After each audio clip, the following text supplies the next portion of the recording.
Hi friends, YouTube ಚಾನಲ್ಗೆ ಸ್ವಾಗತ. ಆಸೆ ಧಾರಾವಾಹಿಯ ನಾಡಿನ ಸಂಚಿಕೆಯಲ್ಲಿ ಏನಾಗ್ತಿದೆ ಅಂತ ನೋಡೋಣ ಬನ್ನಿ. ಮೊದಲಿಗೆ ಮಂಜನ್ ಬರ್ತಡೇ ಅಂತ ಕುಸುಮ ಅವರು ಮನೇಲಿ ಸ್ವೀಟ್ ಮಾಡ್ತಿರ್ತಾರೆ. ಅಷ್ಟರಲ್ಲಿ ಕನಕ ಅಲ್ಲಿಗೆ ಬರ್ತಾಳೆ. ನಂತರ ಕನಕ ಮಂಜನ್ಗೆ ಗಿಫ್ಟ್ ಕೊಟ್ಟು, ನೋಡು ಈ ವರ್ಷ ನಿನಗೆ ನಾನು ಗಿಫ್ಟ್ ಕೊಡ್ತಾ ಇದ್ದೀನಿ, ನೆಕ್ಸ್ಟ್ ವರ್ಷ ಮದುವೆ ಮಾಡ್ಕೊಂಡು ಹೆಂಡತಿ ಜೊತೆ ಇರೋ, ಆವಾಗ ಇದಕ್ಕಿಂತ ದೊಡ್ಡ ಗಿಫ್ಟ್ ಕೊಡ್ತಾಳೆ ಅವಳು ಅಂತ ಹೇಳಿ ಕನಕ ಕಿಂಡಲ್ ಮಾಡ್ತಿರ್ತಾಳೆ. ಗಿಫ್ಟ್ಗೋಸ್ಕರ ನಾನು ಮದುವೆ ಮಾಡ್ಕೋಬೇಕಾ ಇವಾಗ ಅಂತ ಹೇಳಿ ಮಂಜ ಕೇಳ್ತಿರುವಾಗ, ಅಲ್ಲ ಕಣೋ, ಅವಳು ಹೇಳ್ತಾ ಇರೋದ್ರಲ್ಲಿ ತಪ್ಪೇನೋ ಇದೆ, ನಿನಗೂ ವಯಸ್ಸಾಯ್ತು, ಹುಡುಗಿ ನೋಡಬಾರ್ದ ಅಂತ ಹೇಳಿ ಕುಸುಮ ಅವ್ರು ಹೇಳ್ತಾರೆ. ಆಗ ಅಮ್ಮ, ಇವ್ನು ಯಾರನ್ನಾದ್ರೂ ಲವ್ ಮಾಡ್ತಿದ್ದಾನ ಅಂತ ಮೊದಲೇ ಕೇಳಿ ತಿಳ್ಕೊಳಮ್ಮ, ಇಲ್ಲ ಅಂದ್ರೆ ಆಮೇಲೆ ಕಷ್ಟ ಆಗುತ್ತೆ ಅಂತ ಹೇಳಿ ಕನಕ ಮಂಜನ್ನ ಗೇಲಿ ಮಾಡ್ತಿರ್ತಾಳೆ. ಆಗ ಅಮ್ಮ, ತಾಯಿ ನೀನು ಸ್ವಲ್ಪ ಸೈಲೆಂಟ್ ಆಗಿರು ಅಂತ ಹೇಳ್ತಾ ಮಂಜನ್ ಆಗ್ತಿರ್ತಾನೆ. ಅಷ್ಟರಲ್ಲಿ ಸೂರ್ಯ ಮಂಜನ್ಗೋಸ್ಕರ ಅಂತ ಗಿಫ್ಟ್ ತಗೊಂಡು ಮನೆಗೆ ಬರ್ತಾನೆ. ಆಗ ಕುಸುಮ ಅವರು ತಾವು ಮಾಡಿರೋ ಸ್ವೀಟ್ನ ತಗೊಂಡು ಬಂದು ಎಲ್ರಿಗೂ ಕೊಡ್ತಾರೆ. ಅದನ್ನ ಸೂರ್ಯ ತಿಂದು ತುಂಬಾ ಚೆನ್ನಾಗಿ ಮಾಡಿದಿರಾತೆ ಅಂತ ಹೇಳ್ತಿರೋವಾಗ, ಹಾಗೇನಿಲ್ಲ ಅಳಿ ಅಂದ್ರೆ ನನಗಿಂತ ಮೀನಾ ತುಂಬಾ ಚೆನ್ನಾಗಿ ಅಡುಗೆ ಮಾಡ್ತಾಳೆ ಅಂತ ಹೇಳಿ ಕುಸುಮ ಅವರು ಹೇಳ್ತಿರ್ತಾರೆ. ಆಗ ಕೇಳಿಸ್ಕೊಂಡ್ರೆ ನೀವೇನೆ ಅಂತ ಹೇಳಿ ಮೀನಾ ಹೇಳ್ತಿರೋವಾಗ, ಅದು ಸರಿ ಅಂತ ಹೇಳ್ತಾ ಸೂರ್ಯ ನಾಚ್ಕೋತಿರ್ತಾನೆ. ನಂತರ, ಲೋ ಮಂಜ, ನಿನ್ ಬರ್ತಡೆ ಅಂತ ಈಗ ಸ್ವಲ್ಪ ಹೊತ್ತಿಗೆ ಮುಂಚೆ ಮೀನಮ್ಮ ಹೇಳಿದ್ಲು ಕಣೋ, ನಿನ್ಗೆ ಕೇಕ್ ತರೋದಕ್ಕೆ ಆಗ್ಲಿಲ್ಲ ಕಣೋ, ಬೇಜಾರೇನು ಮಾಡ್ಕೋಬೇಡ ಅಂತ ಹೇಳಿ ಸೂರ್ಯ ಹೇಳ್ತಿರುವಾಗ, ಅಯ್ಯೋ ಬಾಬಾ, ಅದೆಲ್ಲ ಏನು ಬೇಕಾಗಿಲ್ಲ, ನಾನೇನ್ ಚಿಕ್ಕ ಹುಡುಗನ ಅಂತ ಹೇಳಿ ಮಂಜ ಕೇಳ್ತಿರ್ತಾನೆ. ಅಷ್ಟರಲ್ಲಿ ಮಂಜನ್ಗೋಸ್ಕರ ಅಂತ ತಾರಾ ಕೇಕ್ ತಗೊಂಡು ಅಲ್ಲಿಗೆ ಬರ್ತಾಳೆ. ಆಗ ಬಾ ತಾರಾ ಅಂತ ಹೇಳಿ ಮೀನಾ ಕರಿತಿರುವಾಗ, ತಾರಾನ ಅಂತ ಹೇಳಿ ಸೂರ್ಯ ಆಶ್ಚರ್ಯ ಪಟ್ಕೊಂಡು ನೋಡ್ತಿರ್ತಾನೆ. ಆಗ ರೀ, ಇವ್ರ ಹೆಸರು ತಾರಾ ಅಂತ, ಮಂಜನ್ ಆಫೀಸಲ್ಲಿ ಬಾಸ್ ಇವರು ಅಂತ ಹೇಳಿ ಮೀನಾ ಹೇಳ್ತಿರೋವಾಗ ಸೂರ್ಯ ಆಶ್ಚರ್ಯ ಪಟ್ಕೊಂಡು ತಾರಾನೇ ನೋಡ್ತಿರ್ತಾನೆ. ನಂತರ, ಹೇಗಿದ್ದೀರಾ ಅಣ್ಣ, ಅದೇ ನಾವು ಅವತ್ತು ಫೋನಲ್ಲಿ ಮಾತಾಡಿದ್ವಲ್ಲ ಅಂತ ಹೇಳಿ ತಾರಾ ಹೇಳ್ತಿರೋವಾಗ ಸೂರ್ಯನ್ಗೆ ಒಂಥರ ಸಂಕಟ ಆಗಿ, ನಾನ್ ಚೆನ್ನಾಗಿದ್ದೀನಿ ಕಂದ, ನೀನ್ ಹೇಗಿದ್ಯಾ ಅಂತ ಹೇಳಿ ಸೂರ್ಯ ಕೇಳ್ತಾನೆ. ಹಾಗೆ ತಾರಾ ಮಂಜನ್ಗೆ ಅಂತ ಬರ್ತ್ಡೇ ವಿಶ್ ಮಾಡಿ ತಾನು ತಂದಿರೋ ಕೇಕ್ನ ಕೊಡ್ತಾಳೆ. ಇನ್ನೇನಪ್ಪ, ನಾನ್ ಕೇಕ್ ತರಬೇಕು ಅಂತಿದ್ದೆ, ಇವಾಗ ನನ್ನ ತಂಗಿನೇ ತಂದ್ಬಿಟ್ಟಿದ್ದಾಳಲ್ಲ ಅಂತ ಹೇಳಿ ಸೂರ್ಯ ಖುಷಿಯಿಂದ ಹೇಳ್ತಿರೋವಾಗ ಮೀನಾ ಸೂರ್ಯನ್ನೇ ಶಾಕಿಂದ ನೋಡ್ತಾ, ಏನು ತಂಗಿನ ಅಂತ ಕೇಳ್ತಿರ್ತಾಳೆ. ಆಗ ಸೂರ್ಯ, ತಾರಾ ಅಂತ ಹೆಸರಿಟ್ಕೊಂಡಿದ್ದಾರಲ್ಲ, ಹಾಗಾದ್ರೆ ನನಗೆ ತಂಗಿನೇ ಅಲ್ವಾ ಆಗ್ಬೇಕಾಗಿರೋದು ಅಂತ ಹೇಳ್ತಿರೋವಾಗ, ಓ ಹಾಗ ಅಂತ ಹೇಳಿ ಮೀನಾ ಸುಮ್ಮನಾಗ್ತಾಳೆ. ಆಗ, ಏನು ಮಂಜ, ಏನೇನೋ ಹೊಸದಾಗಿ ನಡೀತಾ ಇದೆ, ಏನ್ ಸಮಾಚಾರ ಅಂತ ಹೇಳಿ ಕನಕ ಮಂಜನ್ ಕಾಲ ಎಳಿತಿರೋವಾಗ, ಏನ್ ನೀನ್ ಸುಮ್ಮನೆ ಇರಿ ಅಂತ ಹೇಳಿ ಮಂಜ ಸುಮ್ಮನಾಗಿಸ್ತಾನೆ. ಹಾಗೆ ಎಲ್ರು ಸೇರಿ ಕೇಕ್ ಕಟ್ ಮಾಡಿ ಸೆಲೆಬ್ರೇಷನ್ ಎಲ್ಲ ಜೋರಾಗಿ ಮಾಡ್ತಾರೆ. ಹಾಗೆ ತಾರಾ ತನ್ನ ತಂದಿರೋ ಬಟ್ಟೆನ ಮಂಜನಿಗೆ ಕೊಟ್ಟು, ಇದನ್ನ ಬರ್ಬೇಕಾದ್ರೆ ಹಾಕೊಂಡ್ ಬಾ ಅಂತ ಹೇಳಿ, ಆಫೀಸ್ಗೆ ಲೇಟ್ ಆಗ್ತಿದೆ, ನನ್ಗೆ ಕೆಲಸ ಇದೆ ಅಂತ ಹೇಳಿ ತಾರಾ ಹೋಗ್ತಿರೋವಾಗ ಮಂಜ ಬಾಗ್ಲಲ್ಲಿ ನಿಂತ್ಕೊಂಡು ತಾರಾ ಹತ್ರ ಮಾತಾಡಿ ಕಳಿಸ್ಕೊಡ್ತಾನೆ. ಆಗ ಮಂಜ, ನಿನ್ನ ಆಫೀಸ್ಗೆ ಬರ್ತೀಯ ಅಲ್ವಾ ಅಂತ ಹೇಳಿ ತಾರಾ ಕೇಳಿದಾಗ, ಬರ್ತೀನಿ ಅಂತ ಮಂಜ ಹೇಳ್ತಾನೆ. ಸರಿ, ರಾತ್ರಿ ಇಬ್ರು ಡಿನ್ನರ್ಗೆ ಹೋಗೋಣ, ನಾನು ಟೇಬಲ್ ಬುಕ್ ಮಾಡ್ತೀನಿ ಅಂತ ಹೇಳಿ ತಾರಾ ಹೇಳ್ತಿರೋವಾಗ ಅದನ್ನ ಕೇಳಿ ಮೀನಾ ಸೂರ್ಯ ಇಬ್ರಿಗೂ ಕೂಡ ಶಾಕ್ ಆಗುತ್ತೆ. ಅದಕ್ಕೆ ಮಂಜ ಕೂಡ ಸರಿ ಆಯ್ತು ಬರ್ತೀನಿ ಅಂತ ಹೇಳಿ ತಲೆ ಎಲ್ಲಾಡಿಸ್ತಾನೆ. ನಂತರ, ನೀನಿನ್ನು ನನಗೆ ರಿಸಲ್ಟೇ ಹೇಳಿಲ್ವಲ್ಲ, ಇವತ್ತು ಹೇಳ್ತೀಯ ಅಂತ ಅನ್ಕೊಂಡಿದ್ದೀನಿ, ಬಾಯ್ ಅಂತ ಹೇಳಿ ತಾರಾ ಅಲ್ಲಿಂದ ಹೊರಡ್ತಾಳೆ. ಆಗ ಇಲ್ಲೇನೋ ನಡೀತಾ ಇದೆ ಅಂತ ಹೇಳಿ ಸೂರ್ಯ ಮೀನಾ ಇಬ್ರಿಗೂ ಕೂಡ ಗೊತ್ತಾಗುತ್ತೆ. ನಂತರ ಕುಸುಮ ಅವರು ಅಕ್ಕಪಕ್ಕದ ಮನೆಯವ್ರಿಗೆ ಕೇಕ್ ಕೊಡೋದಕ್ಕೆ ಅಂತ ಹೋದಾಗ ಸೂರ್ಯ ಮತ್ತೆ ಮೀನಾ ಇಬ್ರು ಕೂಡ ಮಂಜನ ಕರೆದು ಮಾತಾಡಿಸ್ತಿರ್ತಾರೆ. ಏಯ್ ಮಂಜ, ಬರ್ತ್ಡೇ ಗಿಫ್ಟ್ ಅಂತಂದ್ರೆ ಒಂದ್ ಜೊತೆ ಬಟ್ಟೆ ಕೊಡಿಸ್ತಾರೆ, ಆ ಹುಡುಗಿ ಏನೋ ಇಷ್ಟೊಂದೆಲ್ಲ ಬಟ್ಟೆ ಕೊಡಿಸಿದಾಳೆ, ಏನಿಲ್ಲ ಅಂದ್ರೂ ಕೂಡ ಒಂದೊಂದ್ ಜೊತೆ ಬಟ್ಟೆ ಕೂಡ 4,000-5,000 ಇದೆಯಲ್ಲೋ, ಒಟ್ಟು 20,000 ರೂಪಾಯಿ ಮೇಲೆ ಇದೆಯಲ್ಲೋ ಅಂತ ಹೇಳಿ ಮೀನಾ ಕೇಳ್ತಿರೋವಾಗ ಮಂಜ ಏನು ಹೇಳ್ದೆ ಸುಮ್ಮನೆ ಇರ್ತಾನೆ. ಆಗ ಮಂಜ, ಇದರಲ್ಲಿ 20 ಜೊತೆ ಬಟ್ಟೆ ತಗೋಬೋದಾಗಿತ್ತಲ್ಲೋ, ನೋಡಿದ್ಯಾ ಮೀನಮ್ಮ, ಯಾರೋ ಒಂದು ಹುಡುಗಿ ಇವನ್ಗೋಸ್ಕರ ಇಷ್ಟೆಲ್ಲ ಬಟ್ಟೆ ಕೊಡಿಸ್ತಾ ಇದ್ದಾಳೆ, ಆದ್ರೆ ನೀನು ನನ್ನ ಬರ್ತಡೆಗೆ ಒಂದ್ ಜೊತೆ ಬಟ್ಟೆ ಮಾತ್ರ ಕೊಡಿಸಿದ್ಯಾ ಅಂತ ಹೇಳಿ ಸೂರ್ಯ ಹೇಳ್ತಿರೋವಾಗ, ಹಂಗಂದ್ರೆ ಏನು, ನನಗೆ ನಿಮ್ಮೇಲೆ ಪ್ರೀತಿ ಇಲ್ಲ ಅಂತ ಅರ್ಥನ ಅಂತ ಹೇಳಿ ಮೀನಾ ಕೇಳ್ತಾಳೆ. ಅಯ್ಯೋ, ನಾನು ಹಂಗೆ ಹೇಳಿಲ್ಲಮ್ಮ, ಇದ್ರೆ ಮಂಜನ್ ತರ ಲಕ್ಕಿರ್ಬೇಕು ಅಂತ ಹೇಳಿದೆ ಅಷ್ಟೇನೆ ಅಂತ ಹೇಳಿ ಮಂಜ, ನಾನೊಂದು ಪ್ರಶ್ನೆ ಕೇಳ್ತೀನಿ, ಅದಕ್ಕೆ ಕರೆಕ್ಟಾಗಿ ಉತ್ತರ ಹೇಳ್ತೀಯ ಅಂತ ಹೇಳಿ ಸೂರ್ಯ ಕೇಳ್ತಿರೋವಾಗ, ಕೇಳಿ ಬಾವ ಅಂತ ಹೇಳಿ ಮಂಜ ಹೇಳ್ತಾನೆ. ತಾರಾ ನೀನು ಲವ್ ಮಾಡ್ತಿದ್ದಾಳೆ ತಾನೆ ಅಂತ ಹೇಳಿ ಸೂರ್ಯ ಕೇಳ್ತಿರೋವಾಗ ಅದನ್ನ ಕೇಳಿ ಮಂಜನ್ಗೆ ಶಾಕ್ ಆಗುತ್ತೆ. ಅದ್ರಲ್ಲೂ ಹೋಗ್ಬೇಕಾದ್ರೆ ನನ್ಗಿನ್ನೂ ಉತ್ತರ ಕೊಟ್ಟಿಲ್ಲ ಅಂತ ಹೇಳ್ಬಿಟ್ಟು ಹೋಗ್ತಾ ಇದ್ಲು, ನನಗೆ ಚೆನ್ನಾಗಿ ಕೇಳಿಸ್ತು ಕಣೋ, ಏನ್ ನಡೀತಾ ಇದೆಯೋ ಇಲ್ಲಿ, ನಿಮ್ಮಿಬ್ಬರ ಮಧ್ಯೆ ಹಂಗೇನಾದ್ರೂ ಇದ್ರೆ ಹೇಳು, ನನ್ನ ತಂಗಿ ಹತ್ರ ನಾನೇ ಮಾತಾಡ್ತೀನಿ ಅಂತ ಹೇಳಿ ಸೂರ್ಯ ಹೇಳ್ತಾನೆ. ನಂತರ, ನಿನ್ನೆ ಕಣೋ ಕೇಳ್ತಾ ಇರೋದು, ತಾರನ್ನ ನೀನ್ ಲವ್ ಮಾಡ್ತಾ ಇದೀಯ ಅಂತ ಹೇಳಿ ಮೀನಾ ಕೇಳಿದಾಗ ಅದಕ್ಕೆ ಮಂಜ ಹೌದು ಅಂತ ಹೇಳ್ತಾನೆ. ಆದ್ರೆ ಅವಳು ಮಾತ್ರ ನನ್ನ ಲವ್ ಮಾಡ್ತೀನಿ ಅಂತ ಹೇಳಿದಾಳೆ, ನಾನಿನ್ನೂ ಅವಳಿಗೇನು ಹೇಳಿಲ್ಲ ಅಂತ ಹೇಳಿ ಮಂಜ ಹೇಳ್ತಾನೆ. ಅದನ್ನ ಕೇಳಿ ಮೀನಾ ಮತ್ತೆ ಸೂರ್ಯನ್ಗೆ ಶಾಕ್ ಆಗುತ್ತೆ. ಆಗ, ಲೋ ಮಂಜ, ನೀನೇನು ತಲೆ ಕೆಡಿಸ್ಕೋಬೇಡ ಕಣೋ, ನನ್ನ ತಂಗಿ ತುಂಬಾ ಒಳ್ಳೆವಳು, ಅವಳು ನಿನ್ನ ಒಪ್ಕೊಂಡಿದ್ದಾಳೆ ಅಂತಂದ್ರೆ ನೀನ್ ಅವಳಿಗೆ ಕರೆಕ್ಟ್ ಆಗಿದ್ಯಾ ಅಂತಾನೆ ಅರ್ಥ, ನೀನೇನು ತಲೆ ಕೆಡಿಸ್ಕೋಬೇಡ, ನಿನ್ನ ತಾರಾ ಮದ್ವೆ ಮಾಡೋ ಜವಾಬ್ದಾರಿ ನಂದು ಅಂತ ಹೇಳಿ ಸೂರ್ಯ ಹೇಳ್ತಾನೆ. ರೀ, ಏನ್ರಿ ನೀವು ಈ ರೀತಿ ಎಲ್ಲ ಹೇಳ್ತಾ ಇದ್ದೀರಾ, ಅತ್ತೆಗೇನಾದ್ರೂ ಈ ವಿಷಯ ಗೊತ್ತಾಯ್ತು ಅಂತಂದ್ರೆ ಸುಮ್ಮನೆ ಬಿಡ್ತಾರಾ ಅಂತ ಹೇಳಿ ಮೀನಾ ಕೇಳ್ತಿರೋವಾಗ, ನೋಡು ಮೀನಮ್ಮ, ನೀನ್ ಅದ್ರ ಬಗ್ಗೆ ಎಲ್ಲ ತಲೆ ಕೆಡಿಸ್ಕೋಬೇಡ, ನನ್ನ ತಂಗಿನೂ ನನ್ನ ತರನೇ ಆಸ್ತಿ ಅಂತಸ್ತು ಸ್ಟೇಟಸ್ ಅಂತೆಲ್ಲ ನೋಡೋ ಹಾಗೆ ಕಾಣ್ತಿಲ್ಲ, ಅದಕ್ಕೇನೆ ಮಂಜನ್ ಲವ್ ಮಾಡಿರೋದು ಅವಳು, ಅವ್ನ ಒಳ್ಳೆ ಗುಣ ಮಾತ್ರ ಅವಳು ನೋಡಿರೋದು ಅಂತ ಹೇಳಿ, ನೋಡೋ ಮಂಜ, ಈ ಜನ್ಮದಲ್ಲೇ ನೀನು ತಾರಾ ಜೋಡಿನೇ, ಇದನ್ನ ಯಾರಿಂದನೂ ಬದಲಾಯಿಸೋದಕ್ಕಾಗೋದಿಲ್ಲ, ಆಲ್ ದ ಬೆಸ್ಟ್ ಕಣೋ, ನೀನ್ ಖುಷಿಯಾಗಿರು ಅಂತ ಹೇಳಿ ಸೂರ್ಯ ಆಶೀರ್ವಾದ ಮಾಡ್ತಾನೆ. ನಂತರ, ಹಾಗೆ ತಾರಾ ಹತ್ರ ಹೋಗಿ ನಿನ್ ಪ್ರೀತಿನ ಹೇಳ್ಕೊ, ನಿನ್ ಜೊತೆ ನಾನು ಯಾವಾಗ್ಲೂ ಇರ್ತೀನಿ ಕಣೋ ಅಂತ ಹೇಳಿ ಸೂರ್ಯ ಅವನಿಗೆ ಧೈರ್ಯ ತುಂಬ್ತಾನೆ. ಆದ್ರೆ ಮೀನಾ ಮಾತ್ರ ಶಾಂತಿ ನೆನೆಸ್ಕೊಂಡು ಭಯ ಪಡ್ತಿರ್ತಾಳೆ. ಈ ಕಡೆ ತಾರಾ ಮಂಜನ್ಗೋಸ್ಕರ ಅಂತ ಡಿನ್ನರ್ ಡೇಟ್ನ ಅರೇಂಜ್ ಮಾಡಿರ್ತಾಳೆ. ಅವನಿಗೋಸ್ಕರ ಕಾಯ್ತಾ ಅವನ್ನೇ ನೆನ್ಸ್ಕೊಳ್ತಾ ಇವತ್ತು ಮಂಜ ನನ್ನ ಪ್ರೀತಿನ ಒಪ್ಕೋತಾನೆ ಅಂತ ತಾರಾ ವೆಯ್ಟ್ ಮಾಡ್ತಿರ್ತಾಳೆ. ಅಷ್ಟರಲ್ಲಿ ಅಲ್ಲಿಗೆ ಮಂಜ ಬರ್ತಾನೆ. ಆಗ ತಾರಾ ಮಂಜನೇ ನೋಡ್ತಾ ಹಾಗೆ ಸ್ಮೈಲ್ ಮಾಡ್ತಿರ್ತಾಳೆ. ಇವತ್ತು ನೀನು ಬರ್ತಾಳೆ, ಆದರೆ ಗಿಫ್ಟ್ ನನಗೆ ಸಿಗುತ್ತೆ ಅಂತ ಅನ್ನಿಸ್ತಾ ಇದೆ. ನಿನ್ನ ಆನ್ಸರ್ ಏನಿರುತ್ತೋ ಏನೋ ಅಂತ ನಾನು ಕಾಯ್ತಾ ಇದ್ದೀನಿ.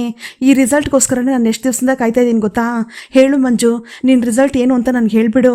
ನೀನು ಈ ರೀತಿ ಸೈಲೆಂಟ್ ಆಗಿದ್ರೆ ನನಗೆ ಇನ್ನೂ ಟೆನ್ಷನ್ ಜಾಸ್ತಿ ಆಗುತ್ತೆ. ಪ್ರೀತಿಯಲ್ಲಿ ವೆಯ್ಟ್ ಮಾಡಿದ್ರೆ ಚೆನ್ನಾಗಿರುತ್ತೆ ಅಂತ ಹೇಳ್ತಾರೆ.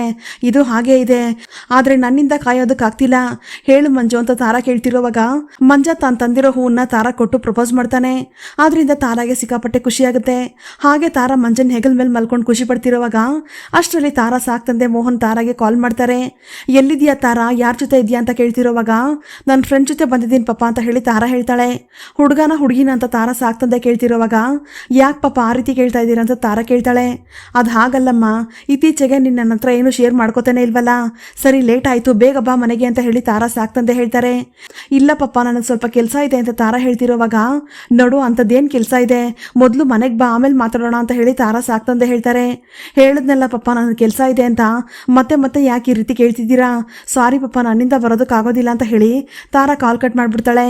ಆಗ ಯಾಕೆ ತಾರಾ, ಏನಾಯಿತು, ಯಾಕೆ ಕೋಪ ಮಾಡ್ಕೊಂಡಿದ್ಯಾ ಅಂತ ಹೇಳಿ ಮಂಜ ಕೇಳ್ತಿರೋವಾಗ ನಾವು ಒಂದು ರಿಲೇಷನ್ಶಿಪ್ಗೆ ಬರ್ತಾ ಇದ್ದೀವಿ ಅಂತಂದ್ರೆ ಜೊತೆಗೆ ಒಂದು ಸಮಸ್ಯೆ ಕೂಡ ಶುರುವಾಗುತ್ತೆ. ನೀನೇನೋ ನನ್ನ ಲವ್ನ ಒಪ್ಕೊಂಡ್ಬಿಟ್ಟೆ, ಆದರೆ ನಮ್ಮ ಮನೆಯವರು ಇದಕ್ಕೆ ಒಪ್ಕೋತಾರೋ ಇಲ್ವೋ ನನಗಂತೂ ಗೊತ್ತಿಲ್ಲ, ಆದರೆ ನಮ್ಮ ಪಪ್ಪ ಇದಕ್ಕೆ ಒಪ್ಕೋತಾರೆ ಅನ್ನೋ ಗ್ಯಾರಂಟಿ ನನಗಿದೆ. ಆದರೂ ಒಂದು ಕಡೆ ಭಯ ಆಗ್ತಿದೆ ಅಂತ ಹೇಳಿ ತಾರಾ ಹೇಳ್ತಿರ್ತಾಳೆ. ಡೋಂಟ್ ವರಿ ತಾರಾ, ನಿನ್ನ ಮನಸ್ಸನ್ನು ನಾನು ಹೇಗೆ ಅರ್ಥ ಮಾಡ್ಕೊಂಡು ಅದೇ ರೀತಿ ನಿಮ್ಮ ಮನೆಯವರು ಕೂಡ ಅರ್ಥ ಮಾಡ್ಕೋತಾರೆ. ಯಾವಾಗ ನನಗೆ ನೀನು ಲವ್ ಮಾಡ್ತಿದ್ದೀನಿ ಅಂತ ಹೇಳ್ದಿಯೋ ಆವಾಗಲೇ ನನಗೆ ಅರ್ಥ ಆಗೋಯ್ತು ನನಗೂ ನಿನ್ನ ಮೇಲೆ ಲವ್ ಇದೆ ಅಂತ. ಆದರೆ ನನ್ನಿಂದ ಅದನ್ನ ಅಕ್ಸೆಪ್ಟ್ ಮಾಡ್ಕೊಳ್ಳೋದಕ್ಕೆ ಆಗ್ತಿರ್ಲಿಲ್ಲ ಅಷ್ಟೇನೆ. ಯಾಕಂದ್ರೆ ನಮ್ಮ ಫ್ಯಾಮಿಲಿ ಸ್ಟೇಟಸ್ಸು ನಾನಿದ್ದ ಪರಿಸ್ಥಿತಿ ಆಗಿತ್ತು. ಆದರೆ ಇವಾಗ ನಿನ್ನ ಹತ್ರ ಈ ವಿಷಯ ಹೇಳಿದೆ. ಆದರೆ ಇವಾಗ ನಿನ್ನ ಹತ್ರ ಈ ವಿಷಯ ಯಾಕೆ ಹೇಳಿದೆ ಗೊತ್ತಾ? ಮುಚ್ಚಿಟ್ಕೊಳ್ಳೋ ಪರಿಸ್ಥಿತಿಲಿ ನಾನು ಕೂಡ ಇರಲಿಲ್ಲ, ಅದಕ್ಕೆ ನಾನು ಹೇಳ್ಬಿಟ್ಟೆ ಅಂತ ಹೇಳಿ ಮಂಜ ಹೇಳ್ತಾನೆ. ನನಗೆ ನಿನ್ನ ಫ್ಯಾಮಿಲಿ ಬ್ಯಾಕ್ಗ್ರೌಂಡ್ ಎಲ್ಲ ಅವಶ್ಯಕತೆ ಇಲ್ಲ ಮಂಜು, ನನಗೆ ನೀನಿದ್ರೆ ಸಾಕು ಅಂತ ಹೇಳಿ ತಾರಾ ಮಂಜನ ಕೈನ ಹಿಡ್ಕೋತಾಳೆ. ನೋಡು ತಾರಾ, ಎಷ್ಟೇ ಕಷ್ಟ ಬಂದರೂ ಕೂಡ ಜೊತೆಗೆ ಇಬ್ರು ಫೇಸ್ ಮಾಡೋಣ, ನೀನೇನು ತಲೆ ಕೆಡಿಸ್ಕೋಬೇಡ ಅಂತ ಹೇಳಿ ಮಂಜ ತಾರನ ಸಮಾಧಾನ ಮಾಡ್ತಾನೆ. ಈ ಕಡೆ ಮೀನಾ ತಮಗೆ ಬಂದಿರೋ ಕಷ್ಟ ಎಲ್ಲ ಸರಿ ಹೋಗಬೇಕು, ಮತ್ತೆ ನನ್ನ ಮನೆಗೆ ವಾಪಸ್ ಹೋಗೋ ರೀತಿ ಆಗಬೇಕು ಅಂತ ಹೇಳಿ ದೇವ್ರ ಹತ್ರ ಬೇಡ್ಕೊಂಡು ದೇವಸ್ಥಾನದಲ್ಲಿ ಹೆಜ್ಜೆ ನಮಸ್ಕಾರ ಹಾಕ್ತಿರ್ತಾಳೆ. ಅಷ್ಟರಲ್ಲಿ ಅಲ್ಲಿಗೆ ಶ್ರುತಿ ಬರ್ತಾಳೆ. ಏನ್ ಮೀನಾ ಮರಿ, ನನ್ನ ಇಲ್ಲಿಗೆ ಬಾ ಅಂತ ಕರೆದ್ರಿ, ಏನ್ ಸಮಾಚಾರ ಅಂತ ಕೇಳ್ತಿರೋವಾಗ ಶ್ರುತಿ ಅವರೇ ಮನಸ್ಸಲ್ಲಿ ಏನಾದ್ರು ಬೇಡ್ಕೊಂಡು ಈ ದೇವಸ್ಥಾನದಲ್ಲಿ ಹೆಜ್ಜೆ ನಮಸ್ಕಾರ ಹಾಕಿದ್ರೆ ಎಲ್ಲ ನೆರವೇರುತ್ತಂತೆ, ಅದಕ್ಕೆ ಅಂತ ಮೀನಾ ಹೇಳ್ತಾಳೆ. ಮೀನಾ ಮರಿ, ಈ ರೀತಿ ನಡೆಯೋದಕ್ಕೆ ಒಂದು ಸೈಂಟಿಫಿಕ್ ರೀಸನ್ ಇದೆ ಗೊತ್ತಾ ಅಂತ ಹೇಳಿ ಶ್ರುತಿ ಕೇಳ್ತಾಳೆ. ಹೌದಾ, ಏನದು ಅಂತ ಹೇಳಿ ಮೀನಾ ಕೇಳ್ತಿರೋವಾಗ ನಮ್ಮ ಅಂಕಲ್ ಒಬ್ರು ಡಾಕ್ಟರ್ ಆಗಿದ್ದಾರೆ, ಅವ್ರು ಹೇಳೋ ಪ್ರಕಾರ ಕಾಲನ್ನ ಈ ರೀತಿ ಇಟ್ಟು ಕೈನ ಹೀಗೆ ಹಿಡ್ಕೊಂಡು ಕಣ್ಣು ಮುಚ್ಕೊಂಡು 3 ನಿಮಿಷ ನಿಂತ್ಕೋಬೇಕಂತೆ. ಆ ರೀತಿ ನಿಂತ್ಕೊಂಡ್ವಿ ಅಂತಂದ್ರೆ ಎಲ್ಲ ಓಕೆ, ಆ ರೀತಿ ನಿಂತ್ಕೊಳ್ಳೋಕ್ಕಾಗಲಿಲ್ಲ ಅಂತಂದ್ರೆ ನಮ್ಮ ಬಾಡಿಲಿ ವಿಟಮಿನ್ ಡಿಫಿಷಿಯನ್ಸಿ ಇದೆ ಅಂತಾನೆ ಅರ್ಥ ಅಂತೆ. ಈ ರೀತಿ ನಡೆಯೋದ್ರಿಂದ ನಮ್ಮ ಬ್ರೈನ್ಗೆ ಒಳ್ಳೆ ಎಕ್ಸಸೈಸ್ ಆಗುತ್ತಂತೆ ಅಂತ ಹೇಳಿ ಶ್ರುತಿ ಹೇಳಿದಾಗ, ಹೌದಾ ಶ್ರುತಿ, ಇದರಲ್ಲಿ ಇಷ್ಟೊಂದೆಲ್ಲ ಬೆನಿಫಿಟ್ ಇದೆ ಅಂತ ನನಗೆ ಗೊತ್ತೇ ಇರಲಿಲ್ಲ ಅಂತ ಹೇಳಿ ಮೀನಾ ಹೇಳ್ತಿರ್ತಾಳೆ. ಹೌದು, ನೀವು ಯಾಕೆ ಈ ರೀತಿ ಮಾಡ್ತಿದ್ದೀರಾ ಅಂತ ಹೇಳಿ ಶ್ರುತಿ ಕೇಳ್ತಿರೋವಾಗ ನಾನು ಆದಷ್ಟು ಬೇಗ ಮನೆಗೆ ವಾಪಸ್ ಹೋಗಬೇಕು, ನಮ್ಮ ಕಷ್ಟ ಎಲ್ಲ ಪರಿಹಾರ ಆಗಬೇಕು ಅಂತ ಈ ರೀತಿ ಮಾಡ್ತಾ ಇದ್ದೀನಿ ಅಂತ ಹೇಳಿ ಮೀನಾ ಹೇಳ್ತಿರೋವಾಗ ಶ್ರುತಿನೂ ಅದೇ ರೀತಿ ಮೀನಾ ಜೊತೆ ನಡೆಯೋದಕ್ಕೆ ಅಂತ ಶುರು ಮಾಡ್ತಾಳೆ. ಅಲ್ಲ, ನಾನೇನು ಎಲ್ಲ ಸರಿ ಹೋಗ್ಲಿ ಅಂತ ನಡೀತಾ ಇದ್ದೀನಿ, ನೀವ್ಯಾಕೆ ಈ ರೀತಿ ಮಾಡ್ತಾ ಇದ್ದೀರಾ, ನಿಮ್ಗೆ ಇದ್ರ ಅವಶ್ಯಕತೆನೇ ಇಲ್ವಲ್ಲ ಶ್ರುತಿ ಅಂತ ಹೇಳಿ ಮೀನಾ ಕೇಳ್ತಾಳೆ. ಆದರೆ ಏನು ಮಾಡೋದು ಮೀನಾ ಮರಿ, ಈ ರವಿ ಅನೀತುಗೆ ನನ್ನ ಹತ್ರ ಸಾರಿ ಕೇಳಕ್ಕೆ ಹೇಳ್ಬೇಕಲ್ವಾ, ಅದಕ್ಕೋಸ್ಕರನೇ ಅಂತ ಹೇಳಿ ಶ್ರುತಿ ಹೇಳ್ತಾಳೆ. ಖಂಡಿತ ನೀವು ಅನ್ಕೊಂಡಿದ್ದು ಆದಷ್ಟು ಬೇಗ ನೆರವೇರ್ಲಿ ಶ್ರುತಿ ಅಂತ ಹೇಳಿ ಮೀನಾ ಹೇಳ್ತಿರುವಾಗ ಅದೇ ದೇವಸ್ಥಾನಕ್ಕೆ ಶಾಂತಿ ಬರ್ತಾಳೆ. ಇವರಿಬ್ರು ಹೆಜ್ಜೆ ನಮಸ್ಕಾರ ಮಾಡ್ತಿರೋದನ್ನ ನೋಡಿ ಇವ್ರ ಹತ್ರ ಬಂದು, ಏನಮ್ಮ ಶ್ರುತಿ ಇದ್ದಕ್ಕಿದ್ದಂಗೆ ದೇವಸ್ಥಾನಕ್ಕೆಲ್ಲ ಬಂದ್ಬಿಟ್ಟಿದ್ಯಾ ಅಂತ ಹೇಳಿ ಶಾಂತಿ ಕೇಳ್ತಿರೋವಾಗ, ಯಾಕತೆ ನಾನು ಬರಬಾರ್ದಾ, ನಾನಂತೂ ಆಗಾಗ ಬಂದು ದೇವರಿಗೆ ಡಿಸ್ಟರ್ಬ್ ಮಾಡೋದಿಲ್ಲಪ್ಪ ಅಂತ ಹೇಳಿ ಶ್ರುತಿ ಹೇಳ್ತಾಳೆ.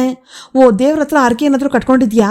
ಹೌದು, ಏನಂತ ಹರಕೆ ಮಾಡ್ಕೊಂಡಿದ್ಯಾ ಅಂತ ಹೇಳಿ ಶಾಂತಿ ಕೇಳ್ತಿರೋವಾಗ ನಮ್ಮತ್ತೆ ಶಾಂತಿ ತುಂಬಾನೇ ಮೂಢನಂಬಿಕೆಗಳನ್ನ ನಂಬ್ತಾ ಇದ್ದಾರೆ, ಅದು ತಪ್ಪು ಅಂತ ಅವ್ರಿಗೆ ಅರ್ಥ ಆಗ್ಬೇಕು, ಅವ್ರಿಗೆ ಒಳ್ಳೆ ಬುದ್ಧಿ ಕೊಡು, ಅತ್ತೆ ಮನಸ್ಸನ್ನ ಬದಲಾಯಿಸ್ಕೊಂಡು ಆದಷ್ಟು ಬೇಗ ಮೀನಾ ಮರಿನ ಮನೆ ಕರ್ಕೊಂಡು ಬರ್ಲಿ ಅಂತ ನಾನು ದೇವ್ರ ಹತ್ರ ಕೇಳ್ಕೊಂಡೆ ಅತ್ತೆ ಅಂತ ಹೇಳಿ ಶ್ರುತಿ ಹೇಳ್ತಿರೋವಾಗ ಅದನ್ನ ಕೇಳಿ ಶಾಂತಿಗೆ ಕೋಪ ಬರ್ತಿರುತ್ತೆ. ಆಗ ನೋಡಮ್ಮ ಶ್ರುತಿ, ಇದೇನು ಮೂಢನಂಬಿಕೆ ಅಲ್ಲ, ಆ ಸ್ವಾಮೀಜಿ ಬಗ್ಗೆ ನಾನು ತುಂಬಾನೇ ವಿಚಾರಿಸಿದ್ದೀನಿ, ಅವ್ರು ಏನೇ ಹೇಳಿದ್ರು ಹಂಗೆ ನಡೆಯುತ್ತೆ ಅಂತ ಹೇಳಿ ಶಾಂತಿ ಹೇಳ್ತಿರೋವಾಗ, ನೋಡಿ ಅತ್ತೆ, ಅಂತ ಹಿಂಗ್ಸರೆಲ್ಲ ಸಾಮಾನ್ಯವಾದವರಲ್ಲ, ಈ ರೀತಿ ಪ್ರಮೋಟ್ ಮಾಡೋದಕ್ಕೆ ಅಂತಾನೆ ಜನಗಳನ್ನ ಇಟ್ಟಿರ್ತಾರೆ, ನಿಮ್ಗೆ ಇನ್ನೂ ಗೊತ್ತಿಲ್ಲ, ಅದು ನಿಮ್ಗೆ ಹೇಳಿದ್ರು ನಿಮ್ಗೆ ಅರ್ಥ ಆಗೋದಿಲ್ಲ ಬಿಡಿ. ಹೌದು, ನೀವ್ ಯಾಕೆ ದೇವಸ್ಥಾನಕ್ಕೆ ಬಂದ್ರಿ ಅಂತ ಹೇಳಿ ಶ್ರುತಿ ಕೇಳ್ತಿರೋವಾಗ, ನಾಳೆ ಮನೋಜನ್ಗೆ ಹೆಣ್ಣು ನೋಡೋದಕ್ಕೆ ಹೋಗ್ತಿದ್ದೀವಮ್ಮ, ಅದಕ್ಕೆ ಒಳ್ಳೆ ಟೈಮ್ ಯಾವುದು ಅಂತ ಕೇಳ್ಕೊಂಡು ಹೋಗೋಣ ಅಂತ ಬಂದೆ, ಅವ್ನಿಗೆ ಒಳ್ಳೆ ರೀತಿ ಮದುವೆ ಆದ್ರೆ ಸಾಕಮ್ಮ ಅಂತ ಹೇಳಿ ಶಾಂತಿ ಹೇಳ್ತಿರೋವಾಗ ಇದನ್ನ ಕೇಳಿ ಮೀನಾ ಯೋಚನೆ ಮಾಡ್ತಿರ್ತಾಳೆ. ಆಗ ಶಾಂತಿ ಕೂಡ ಇವ್ರ ಜೊತೆನೆ ಸೇರ್ಕೊಂಡು ಹೆಜ್ಜೆ ನಮಸ್ಕಾರ ಹಾಕೋದಕ್ಕೆ ಅಂತ ಶುರು ಮಾಡ್ತಾಳೆ. ನಂತರ ಸರಿ ಕಣಮ್ಮ ಶ್ರುತಿ, ನಾನು ನೀನು ಬರ್ತೀನಿ ಅಂತ ಹೇಳಿ ಶಾಂತಿ ಹೋಗ್ತಿರೋವಾಗ, ಅತ್ತೆ ಇಷ್ಟೊತ್ತು ನೀವು ನನ್ನ ಹತ್ರ ಮಾತ್ರ ಮಾತಾಡಿದ್ರಿ, ಮೀನಾ ಮರಿ ಇಲ್ಲೇ ಇದ್ದಾರೆ ತಾನೆ, ಅವ್ರ ಹತ್ರನೂ ಮಾತಾಡಿ ಅಂತ ಹೇಳಿ ಶ್ರುತಿ ಹೇಳಿದಾಗ, ಈ ದೇವಸ್ಥಾನದಲ್ಲಿ ಅವಳ ಮುಖ ಯಾಕಾದ್ರೂ ನೋಡಿದ್ನಪ್ಪ ಅಂತ ಅನ್ಕೋತಾ ಇದ್ದೀನಿ, ಅಂತದ್ರಲ್ಲಿ ಅವಳ ಹತ್ರ ಮಾತಾಡ್ಬೇಕಾ, ಏನೋ ಗೊತ್ತಿಲ್ದಂಗೆ ಇವಳ ಮುಖ ನೋಡ್ಬಿಟ್ಟಿದ್ದೀನಿ, ಇನ್ನು ನಾನು ಇವಳ ಹತ್ರ ಮಾತಾಡಿದ್ರೆ ಅಷ್ಟೇ ನನ್ನ ಕತೆ ಅಂತ ಹೇಳ್ತಾ ಶಾಂತಿ ಅಲ್ಲಿಂದ ಹೊರಟೋಗ್ತಾಳೆ. ಆಗ ಶಾಂತಿ ಮಾತನ್ನು ಕೇಳಿ ಮೀನಾ ಅಳ್ತಿರೋವಾಗ ಶ್ರುತಿ ಮೀನನ್ನ ಸಮಾಧಾನ ಮಾಡ್ತಿರ್ತಾಳೆ. ಈ ಕಡೆ ಶಾಂತಿ ಮತ್ತೆ ಮನೋಜ ಇಬ್ಬರನ್ನೇ ಹೆಣ್ಣು ನೋಡೋದಕ್ಕೆ ಅಂತ ಹೋಗ್ತಾರೆ. ಹಾಗೆ ಅವರು ಹೆಣ್ಣಿನ ಮನೆಯವ್ರ ಹತ್ರ ಎಲ್ಲ ಮಾತಾಡ್ತಿರೋವಾಗ ಹೆಣ್ಣಿನ ಮನೆಯವರು ಹುಡುಗಿನ ಕರೆಸ್ತಾರೆ. ಆ ಹುಡುಗಿನ ನೋಡ್ತಿದ್ದಂಗೆ ಮನೋಜನ್ಗೆ ತುಂಬಾನೇ ಇಷ್ಟ ಆಗ್ಬಿಡುತ್ತೆ. ಬಾಯಿ ಬಿಟ್ಕೊಂಡು ಹಾಗೆ ನೋಡ್ತಿರ್ತಾನೆ. ಯಾಕಂದ್ರೆ ಅವಳು ರೋಹಿಣಿಗಿಂತ ತುಂಬಾನೇ ಚೆನ್ನಾಗಿರ್ತಾಳೆ. ಹಾಗೆ ಆ ಹುಡುಗಿ ಕೂಡ ಮನೋಜ ತುಂಬಾನೇ ಇಷ್ಟ ಆಗ್ಬಿಡ್ತಾನೆ. ನಂತರ ನಮ್ಮ ಹುಡುಗಿ ನಿಮ್ಮ ಹುಡುಗನ ಜೊತೆ ಮಾತಾಡ್ಬೇಕಂತೆ ಅಂತ ಹೇಳಿ ಹುಡುಗಿ ತಾಯಿ ಹೇಳ್ತಿರೋವಾಗ ಅಯ್ಯೋ ಅಷ್ಟೇ ತಾನೇ ನಾನ್ ರೆಡಿ ಅಂತ ಹೇಳಿ ಮನೋಜ ಹೋಗ್ತಿರ್ತಾನೆ. ಆಗ ಮನೋಜ ಒಂದ್ ನಿಮಿಷ ನಿಂತ್ಕೊಳ್ಳೋ ಅಂತ ಹೇಳಿ ಮನೋಜನ ಶಾಂತಿ ತಡಿತಾಳೆ. ಅಯ್ಯೋ ಇರ್ಲಿ ಬಿಡಿ ಅಮ್ಮ, ಇದ್ರಲ್ಲಿ ಏನಿದೆ, ಅವರಿಬ್ರು ಮಾತಾಡಿ ಅರ್ಥ ಮಾಡ್ಕೋಬೇಕಲ್ವಾ ಅಂತ ಹೇಳಿ ಹುಡುಗಿ ತಂದೆ ಹೇಳ್ತಾರೆ. ಇಲ್ಲ ಅಣ್ಣ ಪರವಾಗಿಲ್ಲ, ನಾವೆಲ್ಲರೂ ಮಾತಾಡಿ ನಿರ್ಧಾರ ಮಾಡಿದ್ರೆ ಸಾಕು ಅಂತ ಹೇಳಿ ಶಾಂತಿ ಹೇಳಿದಾಗ ಅಯ್ಯೋ ಇರ್ಲಿ ಬಿಡಮ್ಮ, ಆಗಿನ ಕಾಲದಲ್ಲಿ ನಾವು ಹುಡುಗಿ ನೋಡೋದಕ್ಕೆ ಹೋದಾಗ ಮಾತಾಡೋದಿರ್ಲಿ ತಲೆ ಎತ್ತು ನೋಡೋದಕ್ಕೂ ಬಿಡ್ತಾ ಇರ್ಲಿಲ್ಲ. ಆದ್ರೆ ಇವಾಗಿನ ಕಾಲನೇ ಬೇರೆ ತರ ಅಂತ ಹೇಳಿ ನೀನು ಆರಾಮಾಗಿ ಹೋಗಿ ನನ್ನ ಮಗಳ ಜೊತೆ ಮಾತಾಡ್ಕೊಂಡು ಬರಪ್ಪ ಅಂತ ಹೇಳಿ ಹುಡುಗಿ ತಂದೆ ಹೇಳ್ತಿರೋವಾಗ ಮನೋಜ ಹುಡುಗಿನ ಕರ್ಕೊಂಡು ಮಾತಾಡೋದಕ್ಕೆ ಅಂತ ಹೋಗ್ತಾನೆ. ಹಾಗೆ ಇಬ್ರು ಮಾತಾಡ್ತಾ ಒಬ್ರನ್ನೊಬ್ರು ನೋಡ್ತಾ ಅವ್ರ ಕಷ್ಟಗಳನ್ನ ತಿಳ್ಕೊಂಡು ಏನ್ ಓದಿದೀರಾ, ನಿಮ್ಮ ಹಾಬಿ ಏನು, ಇದ್ರ ಬಗ್ಗೆ ಎಲ್ಲ ಮಾತಾಡ್ತಿರ್ತಾರೆ. ಆಗ ಹುಡುಗಿ ಕೂಡ ಮನೋಜನ್ಗೆ ಒಪ್ಪಿಗೆ ಕೊಟ್ಟು ಅಲ್ಲಿಂದ ಹೋಗ್ತಿರೋವಾಗ ಹುಡುಗಿ ನನ್ನ ಒಪ್ಕೊಂಡ್ಬಿಟ್ಲು ಅನ್ನೋ ಖುಷಿಲಿ ಮನೋಜ ಕುಣಿದಾಡ್ತಿರ್ತಾನೆ. ಈ ಕಡೆ ಮನೋಜ ಶಾಂತಿ ಹತ್ರ ಹೋಗಿ ನನ್ ಹುಡುಗಿ ಇಷ್ಟ ಆಗಿದ್ದಾಳಮ್ಮ ಅಂತ ಹೇಳ್ತಿರೋವಾಗ ಅದನ್ನ ಕೇಳಿ ಶಾಂತಿ ಖುಷಿಯಿಂದ ನಮ್ಮ ಹುಡುಗನ್ಗೆ ನಿಮ್ ಹುಡುಗಿ ಇಷ್ಟ ಆಗಿದ್ದಾಳೆ ಅಂತ ಹೇಳಿ ಹುಡುಗಿ ಮನೆಯವ್ರ ಹತ್ರ ಹೇಳ್ತಾಳೆ. ಹಾಗೆ ಹುಡುಗಿ ಕೂಡ ಈ ಮದ್ವೆಗೆ ಒಪ್ಪಿಗೆ ಇದೆ ಅಂತ ಹೇಳಿ ಒಪ್ಪಿಗೆ ಕೊಡ್ತಾಳೆ. ಅಷ್ಟರಲ್ಲಿ ಮನೆಯವರೆಲ್ಲರೂ ಮುಂದೆ ಏನೇನು ವಿಚಾರ ಮಾಡಬೇಕು, ಯಾವಾಗ ಎಂಗೇಜ್ಮೆಂಟ್ ಇಟ್ಕೋಬೇಕು, ಅದ್ರ ಬಗ್ಗೆ ಎಲ್ಲ ಮಾತಾಡೋಣ ಅಂತ ಹೇಳಿ ಮಾತುಕತೆ ನಡೆಸ್ತಿರುವಾಗ ಆ ಮನೆಯಲ್ಲಿ ಹಿರಿಯ ವಯಸ್ಸಿನ ಮುಖ್ಯವಾದಂತ ಒಬ್ಬ ವ್ಯಕ್ತಿನ ಅಲ್ಲಿ ಕರ್ಕೊಂಡು ಬರ್ತಾರೆ. ಆಗ ಆ ತಾತ ಬಂದು ಕೂತ್ಕೊಂಡು ನಿಮ್ದು ಯಾವ ಊರು ಅಂತ ಹೇಳಿ ಶಾಂತಿನ ಕೇಳ್ತಿರುವಾಗ ಲಚ್ಚನ್ ದೇವನಹಳ್ಳಿ ಅಂತ ಹೇಳಿ ಶಾಂತಿ ಹೇಳ್ತಾಳೆ. ಹಾಗೆ ಶಾಂತಿ ಊರು ಯಾವ್ದು ಅಂತ ಹೇಳಿ ಅವ್ರು ವಿಚಾರಿಸ್ತಿರುವಾಗ ಅವ್ರಿಗೆ ಶಾಂತಿ ಕೂಡ ತಮ್ಮೂರವ್ರೆ ಅಂತ ಹೇಳಿ ಗೊತ್ತಾಗುತ್ತೆ. ಹಾಗೆ ಶಾಂತಿ ತಾತನ ಹೆಸರು, ಅವ್ರ ಮನೆ ಹೆಸರು, ಹಾಗೆ ಅವ್ರ ಮನೆತನದ ಹೆಸರು ಎಲ್ಲದನ್ನು ಆ ವ್ಯಕ್ತಿ ಹೇಳ್ತಿರುವಾಗ ಅದನ್ನ ಕೇಳಿ ಶಾಂತಿ ಕೂಡ ಆಶ್ಚರ್ಯ ಆಗುತ್ತೆ. ಅದನ್ನೆಲ್ಲ ವಿಚಾರಿಸಾದ್ಮೇಲೆ ಆ ವ್ಯಕ್ತಿ ಮುಖನ ಸಪ್ಪಗೆ ಮಾಡ್ಕೋತಾನೆ.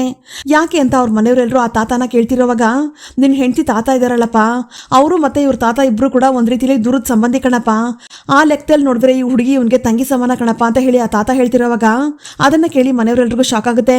ಆಗ ಮನೋಜ ಬೇಜಾರ್ ಮಾಡ್ಕೊಂಡು ಸಪ್ಪ ಕೂತಿದ್ರೆ ಶಾಂತಿ ಅಂತೂ ಬಿಟ್ವಾಯ್ ಬಿಟ್ಕೊಂಡು ಹಂಗೆ ನೋಡ್ತಾ ಕೂತ್ಕೊಂಡಿರ್ತಾಳೆ. ನಂತರ ಈ ಮದ್ವೆ ಬೇಡಮ್ಮ, ಅಣ್ಣ ತಂಗಿಗೆ ಅದ್ ಹೆಂಗಮ್ಮ ಮದ್ವೆ ಮಾಡಕ್ಕಾಗತ್ತೆ, ಅದು ತಪ್ಪಾಗತ್ತೆ ಅಂತ ಹೇಳಿ ಆ ತಾತ ಹೇಳ್ತಿದ್ದಂಗೆನೆ ಏನಣ್ಣ ಇವ್ರು ಹಿಂಗೆ ಹೇಳ್ತಾ ಇದಾರೆ ಅಂತ ಹೇಳಿ ಶಾಂತಿ ಹುಡುಗಿ ತಂದೆನ್ ಕೇಳ್ತಾಳೆ. ಆಗ ಅವ್ರ ಮನೆಯವರೆಲ್ಲರೂ ಕೂಡ ಇದು ಯಾಕೋ ಸರಿ ಬರೋ ತರ ಅನಿಸ್ತಿಲ್ಲ ಅಂತ ಹೇಳಿ ಮಾತಾಡ್ಕೋತಿರುವಾಗ ಅಯ್ಯೋ ಈಗಿನ ಕಾಲದಲ್ಲೂ ಇದೆಲ್ಲ ನೋಡ್ತೀರಾ ಅಂತ ಹೇಳಿ ಶಾಂತಿ ಕೇಳ್ತಿರ್ತಾಳೆ. ನೋಡಿ ಅವ್ರು ಹೇಳ್ತಾ ಇರೋದು ಕರೆಕ್ಟ್ ಆಗೇ ಇದೆ, ಈ ರೀತಿ ಸಂಬಂಧಗಳಲ್ಲಿ ಮಿಸ್ಟೇಕ್ ಆಗಬಾರ್ದು ಅಂತ ಹುಡುಗಿ ಮನೆಯವ್ರು ಹೇಳಿ ಹಾಗೆ ಈ ಮದ್ವೆನ ಬೇಡ ಅಂತ ಕ್ಯಾನ್ಸಲ್ ಮಾಡ್ತಾರೆ. ಇದರಿಂದ ಮನೋಜನ್ ಮನಸ್ಸು ನೊಚ್ಚನೂರಾಗ್ಬಿಡುತ್ತೆ. ನಂತರ ಸರಿ ನಾವಿನ್ ಬರ್ತೀವಿ ಅಂತ ಹೇಳಿ ಶಾಂತಿ ಮನೋಜನ್ ಕರ್ಕೊಂಡು ಸಪ್ಪಗೆ ಹೋಗ್ತಿರುವಾಗ ನೋಡಿ ಅಮ್ಮ ಈ ತರ ಆಗುತ್ತೆ ಅಂತ ನಾವು ಅನ್ಕೊಂಡಿರ್ಲಿಲ್ಲ, ನಮ್ಮ ಹಣಲ್ಲಿ ಇದೆ ಅನ್ಸುತ್ತೆ ಬರ್ದಿದ್ದು, ನಿಮ್ಮ ಹುಡುಗನ ನಮ್ಮ ಮಗ ಅಂತ ಅನ್ಕೊಂಡು ನಮ್ಗೆ ಗೊತ್ತಿರೋ ಜಾಗದಲ್ಲಿ ಹೆಣ್ಣು ಹುಡುಕ್ತೀವಿ ಅಂತ ಹೇಳಿ ಹುಡುಗಿ ತಂದೆ ಮಾತ್ಕೊಡ್ತಾರೆ. ಹಾಗೆ ನನ್ನ ಮಗಳನ್ನ ನಿಮ್ಮ ಮಗಳು ಅಂತ ಅನ್ಕೊಂಡು ನಿಮಗೆ ಗೊತ್ತಿರೋ ಒಳ್ಳೆ ಜಾಗದಲ್ಲಿ ನಮ್ಮ ಹುಡುಗಿಗೂ ಹುಡುಗನ ಹುಡ್ಕೊಡಿ ಅಂತ ಹೇಳಿ ಹುಡುಗಿ ತಂದೆ ಕೇಳ್ಕೊತಾರೆ. ಸರಿ ಆಯ್ತು ಅಂತ ಹೇಳಿ ಶಾಂತಿ ತಲೆ ಅಲ್ಲಾಡಿಸ್ತಿರೋವಾಗ ದೊಡ್ಡಮ್ಮ ಬಾಯ್ ದೊಡ್ಡಮ್ಮ, ಅಣ್ಣ ಬಾಯ್ ಅಣ್ಣ ಅಂತ ಹೇಳಿ ಆ ಹುಡುಗಿ ಹೇಳ್ತಿರೋವಾಗ ಅದನ್ನ ಕೇಳಿ ಮನೋಜ ಕಣ್ಣೀರಾಗ್ತಾ ಅಮ್ಮ ನಡಿಯಮ್ಮ ಇಲ್ಲಿಂದ ಹೋಗೋಣ ಅಂತ ಹೇಳಿ ಅಲ್ಲಿಂದ ಹೊರಡ್ತಾನೆ. ಆಗ ರಂಗನಾಥ್ ಅವರು ಶಾಂತಿಗೆ ಫೋನ್ ಮಾಡಿ ಹೆಣ್ಣು ನೋಡಕ್ ಹೋಗಿದ್ರಲ್ಲ ಏನಾಯ್ತು ಅಂತ ಹೇಳಿ ಕೇಳ್ತಿರುವಾಗ ಶಾಂತಿ ನಡೆದಿದ್ದ ವಿಷಯನೆಲ್ಲ ಹೇಳ್ತಾಳೆ. ಅದನ್ನ ಕೇಳಿ ರಂಗನಾಥ್ ಅವ್ರು ಕೂಡ ಬೇಜಾರಾಗುತ್ತೆ. ಈ ಕಡೆ ನಾನು ಹೋಗಿದ್ದ ಕೆಲಸ ಎಲ್ಲ ಹಾಳಾಯ್ತಲ್ಲ, ಮದ್ವೆ ಫಿಕ್ಸ್ ಆಗಿರೋದು ಕ್ಯಾನ್ಸಲ್ ಆಗೋಯ್ತಲ್ಲ ಅನ್ನೋ ಬೇಜಾರಲ್ಲಿ ಮನೋಜ, ಸೂರ್ಯ ಮತ್ತೆ ರವಿ 3 ಜನ ಕೂಡ ಆಚೆ ಕಡೆ ಕೂತ್ಕೊಂಡು ಕುಡಿತಾ ಇರ್ತಾರೆ. ಆಗ ಲೋ ಪೆಂಕ್ಯ, ಮದ್ವೆ ಫಿಕ್ಸ್ ಆದ್ರೆ ಎಲ್ಲರೂ ಪಾರ್ಟಿ ಕೊಡ್ತಾರೆ, ಆದ್ರೆ ನೀನೇನೋ ಮದ್ವೆ ಕ್ಯಾನ್ಸಲ್ ಆಗಿದ್ದಕ್ಕೆ ಪಾರ್ಟಿ ಕೊಡ್ತಿದ್ಯಲ್ಲೋ, ಏನೋ ಇದೆಲ್ಲ ಅಂತ ಹೇಳಿ ಸೂರ್ಯ ಕೇಳ್ತಾನೆ. ಏನೋ ಮಾಡೋದು ಅಪ್ಪಿ, ಖುಷಿಗಾಗ್ಲಿ ನೋವಾಗ್ಲಿ ಇದೆ ಅಲ್ವೇನೋ ನಮ್ಗೆ ಬೆಸ್ಟ್ ಫ್ರೆಂಡು, ಅದಕ್ಕೆ ಕೊಡ್ತಾ ಇದ್ದೀನಿ ಅಂತ ಹೇಳಿ ಮನೋಜ ಹೇಳ್ತಾನೆ. ಓ ಬರ್ತಾ ಬರ್ತಾ ತಮಗೂ ಎಕ್ಸ್ಪೀರಿಯನ್ಸ್ ಆಗಿರಂಗೈತೆ, ಇರ್ಲಿ ಆದ್ರೆ ಇದನ್ನೇ ಕೊನೆ ಅನ್ಕೋಬೇಡ ಕಣೋ ಪೆಂಕ್ಯ, ಕೆಲವೊಂದ್ಸಲಿ ನಾವು ತಪ್ಪಾಗಿ ತೀರ್ಮಾನ ಮಾಡ್ಬಿಡ್ತೀವಿ, ಅದನ್ನ ಆ ದೇವರೇ ತಡೆದ್ ನಿಲ್ಲಿಸ್ತಾನೆ ಕಣೋ ಅಂತ ಹೇಳಿ ಸೂರ್ಯ ಹೇಳ್ತಿರ್ತಾನೆ. ಪರವಾಗಿಲ್ಲ ಕಣೋ, ನೀನು ಎಲ್ಲ ಚೆನ್ನಾಗಿ ತಿಳ್ಕೊಂಡ್ಬಿಟ್ಟಿದ್ಯಾ ಅಂತ ಹೇಳಿ ರವಿ ಹೇಳ್ತಿರುವಾಗ ಲೋ ರವಿಗ ಅನ್ನೋದೆಲ್ಲ ನನಗೆ ಚೆನ್ನಾಗಿ ಗೊತ್ತೈತೆ ಕಣೋ, ನನಗೆ ಮೈಕೈ ನೋವು, ಅದಕ್ಕೆ ಯಾವಾಗಾದ್ರೂ ಒಂದ್ ಸ್ವಲ್ಪ ಇದನ್ನ ತಗೋತೀನಿ, ಆವಾಗ ನನ್ನ ಮೈಂಡು ಫ್ರೆಶ್ ಆಗುತ್ತೆ, ಬಾಡಿ ಕೂಡ ಕೂಲ್ ಆಗುತ್ತೆ ಕಣೋ ಅಂತ ಹೇಳಿ ಸೂರ್ಯ ಹೇಳ್ತಿರ್ತಾನೆ. ಆದ್ರೂ ಸೂರ್ಯ ಅದಕ್ಕೆನ ಮದ್ವೆ ಮಾಡ್ಕೊಂಡ್ಮೇಲೆ ನೀನು ತುಂಬಾನೇ ಕಂಟ್ರೋಲ್ ಆಗ್ಬಿಟ್ಟೆ ಕಣೋ, ಪರವಾಗಿಲ್ಲ ಅಂತ ಹೇಳಿ ರವಿ ಹೇಳ್ತಿರ್ತಾನೆ. ನಾನು ಅಷ್ಟೇ ಕಣೋ ಅಪ್ಪಿ, ಮದ್ವೆ ಆದ್ಮೇಲೆ ನನ್ನ ಜೀವನ ಎಷ್ಟೆಲ್ಲ ಬದಲಾಯಿತು ಅಂತ ಖುಷಿ ಪಡ್ತಿದ್ದೆ ಅಂತ ಹೇಳ್ತಾ ಮನೋಜ ಒಂದು ಫುಲ್ ಬಾಟಲ್ನ ಹಂಗೆ ಎತ್ಕೊಂಡು ಕುಡಿತಾ ಇರ್ತಾನೆ. ಲೋ ನನ್ನ ಮಾತು ಕೇಳೋ ಬೇಡ ಕಣೋ ಪೆಂಗ್ಯ, ಲೋ ರವಿಗ ನಿಲ್ಸೋ ಅವನ್ನ ಅಂತ ಹೇಳಿ ಸೂರ್ಯ ಹೇಳ್ತಿರುವಾಗ ಲೋ ಮನೋಜ ನೋಡ್ಕೊಂಡು ಕುಡಿಯೋ ಅಂತ ಹೇಳಿ ರವಿ ಹೇಳ್ತಿರ್ತಾನೆ. ಲೋ ನನ್ನ ಲೈಫಲ್ಲಿ ಏನಾಗ್ತಿದೆ ಅಂತ ಯಾರಿಗೂ ಗೊತ್ತಾಗ್ತಿಲ್ಲ ಕಣೋ, ಯಾಕೆ ನನಗೆ ಗೊತ್ತಾಗ್ತಿಲ್ಲ, ಆ ಮುದುಕ ಬಂದು ನನ್ನ ಮದ್ವೆಗೆ ಕಲ್ಲಾಕ್ಬಿಟ್ಟ, ಮದ್ವೆನ ನಿಲ್ಸ್ಬಿಟ್ಟ ಕಣೋ ಅಂತ ಹೇಳ್ಕೊಂಡು ಮನೋಜ ಕೊರಗ್ತಿರ್ತಾನೆ. ಆಗ ಸೂರ್ಯ ಇವನ್ ಮೈಂಡ್ನ ಸ್ವಲ್ಪ ಚೇಂಜ್ ಮಾಡೋಣ ಅಂತ ಹೇಳಿ ಒಂದು ಸ್ಟೋರಿನ ಹೇಳೋದಕ್ಕೆ ಶುರು ಮಾಡ್ತಾನೆ. ಅದ್ರ ಪ್ರಕಾರ ಸ್ವಲ್ಪ ವರ್ಷದಿಂದ ನನ್ನ ಫ್ರೆಂಡ್ ಒಬ್ಬಳು ಹುಡುಗಿನ ಮೀಟ್ ಮಾಡ್ದ. ಆ ಹುಡುಗಿಗೆ ಚಿಕ್ಕ ವಯಸ್ಸಲ್ಲೇ ಮದುವೆ ಆಗಿ ಗಂಡ ತೀರೋಗ್ಬಿಟ್ಟಿದ್ದ. ಅಂದ್ರೆ ಅವಳು ವಿಧವೆ ಆಗಿದ್ಲು. ಅವಳಿಗೆ ಒಬ್ಳು ಮಗಳು ಬೇರೆ ಇದ್ಲು. ಇವನ್ಗೆ ಆ ವಿಧವೆ ಹುಡುಗಿ ಇದ್ಲಲ್ಲ, ಅವಳು ತುಂಬಾನೇ ಇಷ್ಟ ಆಗೋದ್ಲು.